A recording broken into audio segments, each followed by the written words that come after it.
Do you have unwanted, intrusive, and distressing thoughts that keep coming back? Do you feel anxious or distressed by these thoughts? Do you feel the need to do certain things over and over again to get rid of them? If you answered yes to any of these questions, you may have obsessive compulsive disorder, or OCD. OCD is a mental health disorder that affects people differently, but usually causes a pattern of obsessions and compulsions. Obsessions are thoughts, images, or urges that are unwanted and cause anxiety.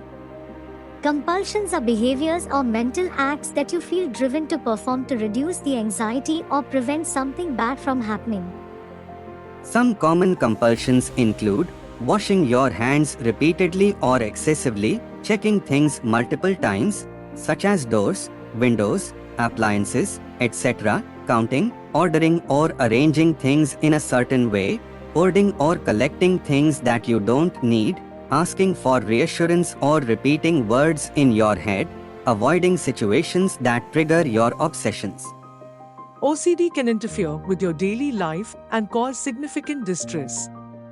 You may spend a lot of time and energy on your obsessions and compulsions and feel ashamed or embarrassed about them. You may also experience other problems such as depression, anxiety, low self-esteem, isolation, or relationship difficulties. If you think you have OCD, don't suffer in silence. There is hope and help available. For more information, you can contact us at mindandhealth.innovations@gmail.com. You can also join us in Instagram, Facebook, LinkedIn, and YouTube. The links are provided in the comments section. This video is brought to you by Mind and Health Innovations MAHI, your friend for mental wellness and support.